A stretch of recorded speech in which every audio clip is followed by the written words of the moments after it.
Et donc moi j'ai choisi, de vous présenter une intervention sur, donc l'exemple d'une prise en charge multidisciplinaire en sexologie dans le cadre des douleurs, donc ce qu'on appelle les dyspareunies, c'est-à-dire les douleurs lors des rapports, intimes et donc du vaginisme également qui, est souvent une conséquence d'ailleurs de ces douleurs, et qui est une contraction involontaire du périnée, mais on va détailler tout ça évidemment.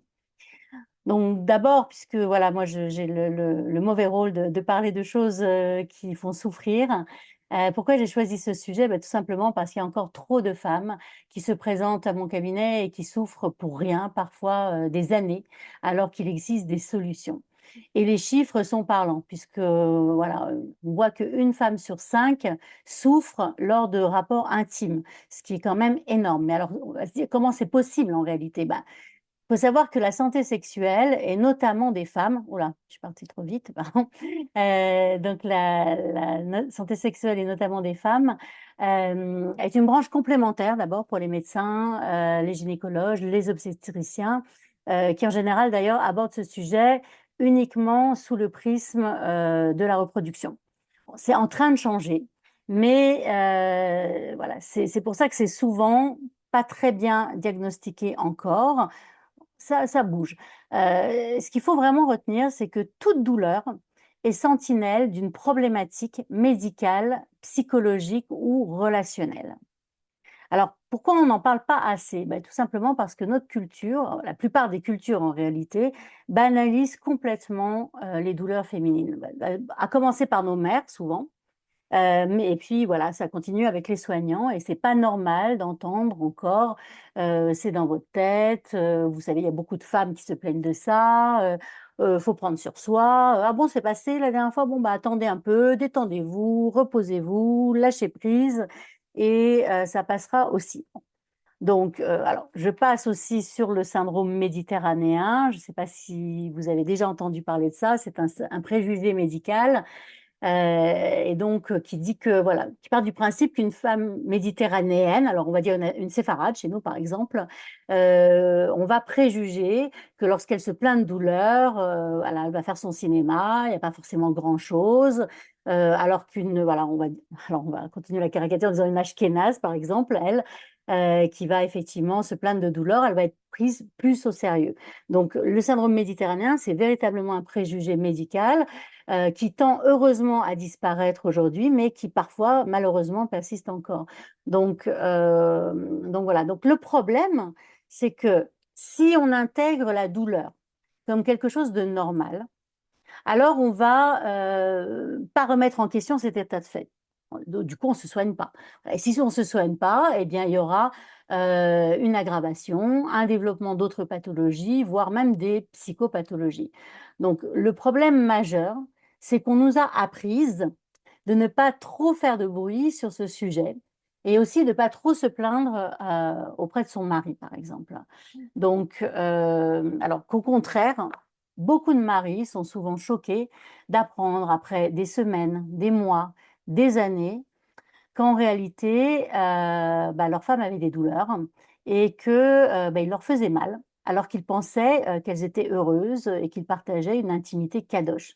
Donc voilà, elle est où la kedusha, dans la douleur ou dans la frustration? Bon ça, c'est un autre sujet, hein, mais c'est vraiment important d'en parler, c'est important de prendre soin, parce que prendre soin de soi, on ne le dira jamais assez, c'est aussi prendre soin de son couple. Donc on n'attend pas que le problème s'aggrave. Alors petite, parenthèse, quand même sur la sexologie, hein, puisque, c'est une profession encore méconnue, y compris parfois d'ailleurs, de certains professionnels de santé. Beaucoup de personnes imaginent, que nous recevons dans nos cabinets, uniquement des situations hors normes, honteuses, des déviances, et cetera. Mais en réalité, la majorité de nos consultations concernent des difficultés très fréquentes comme les douleurs justement, les difficultés de couple, la baisse du désir, le manque de plaisir, le vaginisme et aussi les dysfonctions, masculines. Donc Souvent, une consultation en sexologie dure assez de temps pour pouvoir vraiment cerner le problème. Et cette approche spécifique qu'on va avoir va permettre d'évaluer le symptôme en fonction de la personne qui le porte, son environnement et les facteurs de fragilité, de maintien et de renforcement. Voilà, je crois que c'est Claire Daron qui a parlé des IA. Voilà, c'est pas il y a un symptôme, il y a une solution. C'est vraiment le symptôme et la femme qui le porte et dans son environnement. Donc, ça, c'est vraiment important de le rappeler. Donc, l'objectif, c'est vraiment d'assurer aussi un véritable suivi, de réévaluer les progrès au fil du temps, d'adapter les outils thérapeutiques en fonction des avancées. Il y a 20 ans, on n'osait même pas dire on n'osait pas dire qu'on allait voir un psy, par exemple, de peur d'être pris pour quelqu'un de dérangé, mais aujourd'hui, ça fait partie du développement personnel. Donc, on espère que ce sera la même chose plus tard pour les sexologues ou les thérapeutes de couple. C'est pas parce qu'on va consulter un thérapeute qu'on est quelqu'un, voilà, de problématique. Donc ça, c'était une petite aparté. Et donc, on va commencer à expliquer un peu ce qu'on entend par douleur et d'abord les symptômes. Donc évidemment, les symptômes de douleur, ça peut être de la gêne pendant les rapports, voire l'impossibilité d'en avoir, des douleurs aiguës, une sensation de brûlure, des spasmes musculaires, des crampes, des troubles digestifs. Ça peut être mal au dos, ça peut être voilà, beaucoup, beaucoup de symptômes comme ça. Et donc, dans les causes, il va y avoir deux causes. Il va y avoir donc des causes d'origine physique, organique, et des causes d'origine psychologique, psychogène. Donc, dans les causes d'origine organique, il y a les causes, enfin, pardon, il y a les dyspareunies, les douleurs superficielles, comme une lésion par exemple, il y a une sécheresse vaginale ou une mycose, voilà, par exemple. Et il va y avoir des douleurs plus profondes, comme celles dues à une endométriose, on en a parlé tout à l'heure, ou à des kystes ovariens, par exemple, ou encore à des pratiques non adaptées. Je vais donner un cas qui concerne une femme sur quatre, c'est le cas de l'utérus rétroversé. Eh bien, dans ce cas-là, certaines positions vont être moins confortables et même douloureuses. Donc voilà, il suffit simplement d'apprendre ce qui convient le mieux, mais donc ça peut être effectivement très douloureux.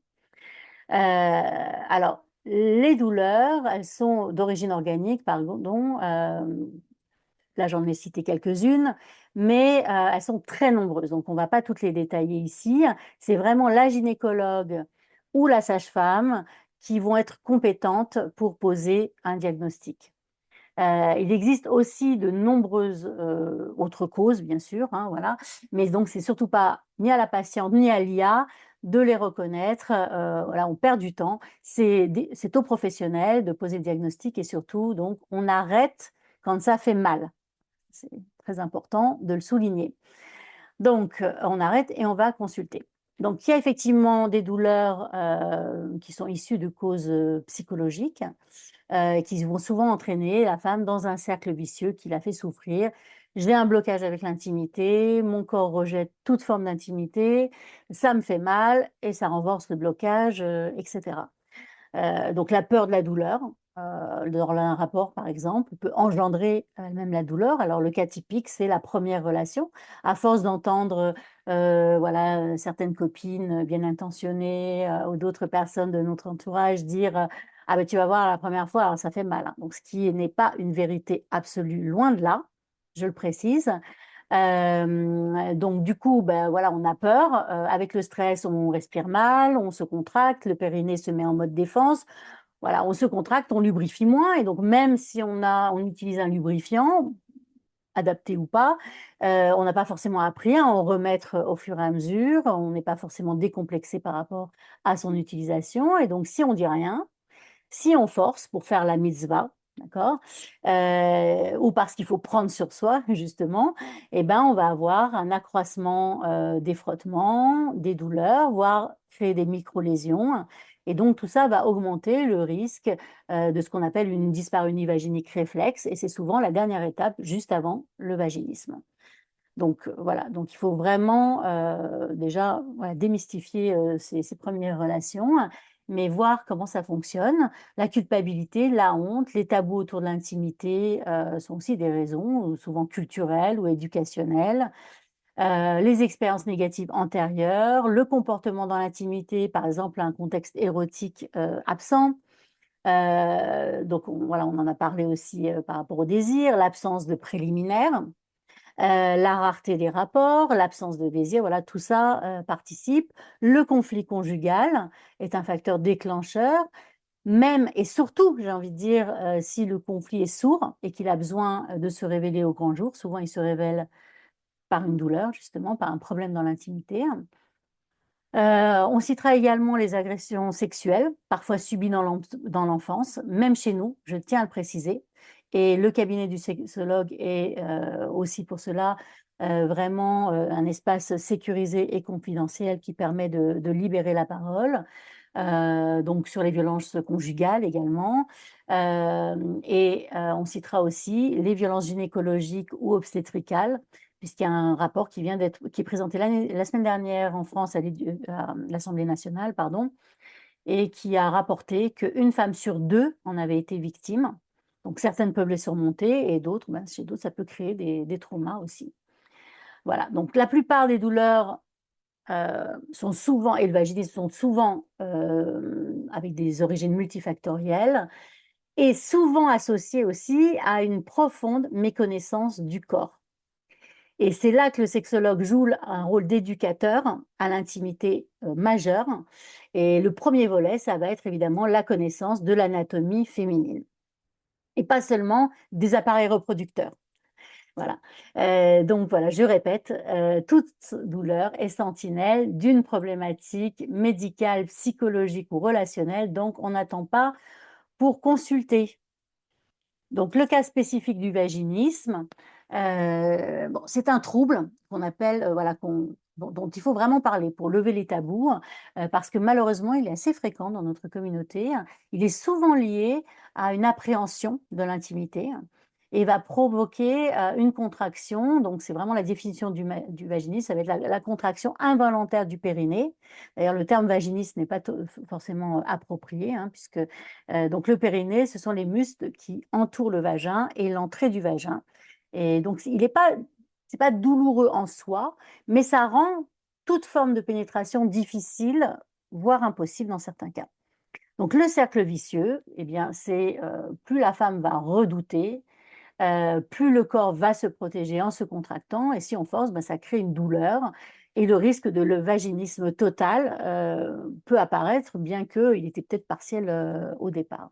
Et donc le vaginisme, ça peut apparaître en fait à toutes les étapes de la vie, vraiment, c'est-à-dire dès les premiers rapports ou plus tard dans la vie de femme, après un accouchement, euh, dès l'adolescence aussi, avec l'impossibilité de mettre un tampon. Donc c'est vraiment quelque chose qui peut apparaître. Donc les causes, ce sont les mêmes que pour les douleurs, donc elles sont très variables. Ça peut partir d'une mycose récidivante non traitée, à la peur d'être enceinte aussi, ou un tabou éducationnel, voilà. Mais ça fait remonter tout ce qu'on a intériorisé bien souvent et la honte de partager une douleur dans un endroit que beaucoup de femmes ont déjà du mal à regarder dans un miroir. Donc voilà, c'est vraiment quelque chose de triste, surtout chez nous, voilà, quand on a des cours de HKFA extraordinaires, qu'on voudrait vraiment être la reine devant son roi, et tout à coup, eh bien, on a peur de perdre son amour en n'étant pas à la hauteur.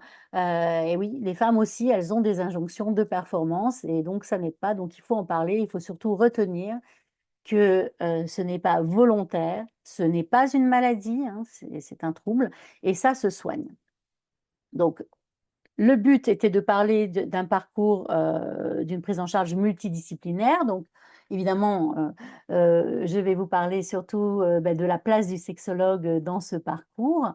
Alors, l'information et la prévention, évidemment, donc la première étape, que ce soit pour les douleurs ou le vaginisme, elle appartient à tous les professionnels de santé. Donc moi, j'ai rajouté les matriarches de calotte parce qu'elles font partie véritablement des personnes ressources en matière de prévention dans notre communauté. Elles ont un rôle très, très important à jouer en préparant les futurs mariés.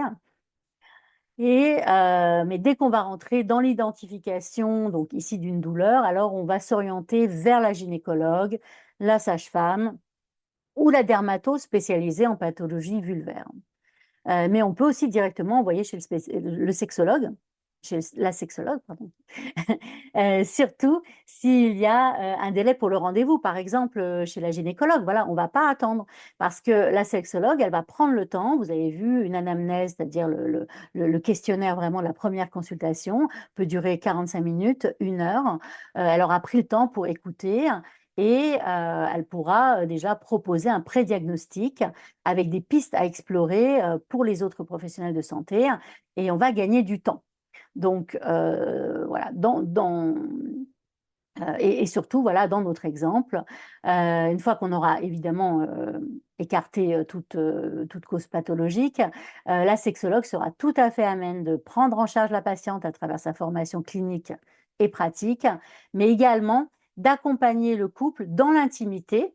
Parce que voilà, il n'y a pas que le symptôme de la femme et le trouble de la femme, hein, c'est vraiment tout le shalom bayit qu'il va falloir préserver à travers l'accompagnement de couple et aussi ensuite la consolidation et la prévention des rechutes. Donc, voilà, si on fait intervenir effectivement d'autres spécialistes, comme un kiné par exemple, ou physiothérapeute en Israël, donc des spécialistes du plancher pelvien, ou un ostéopathe également, voilà, ou d'autres formes de thérapie, alors on va pouvoir coordonner l'ensemble. Parce que vraiment, le suivi, il a été démontré, voilà, que le suivi en sexothérapie participe véritablement à l'engagement de la patiente, du couple, et c'est un gage de réussite. Et donc, pour le vaginisme, c'est la même chose. Donc, je passe sur le côté prévention, puisque c'est le même que pour les douleurs. Mais dès qu'on va détecter une appréhension, un évitement de l'intimité, une tension lors des tentatives de rapport, il faut consulter immédiatement. Et le médecin pourra orienter selon le diagnostic directement chez le sexologue. Voilà, l'apport spécifique du sexologue, ben, ça va être véritablement le suivi motivationnel.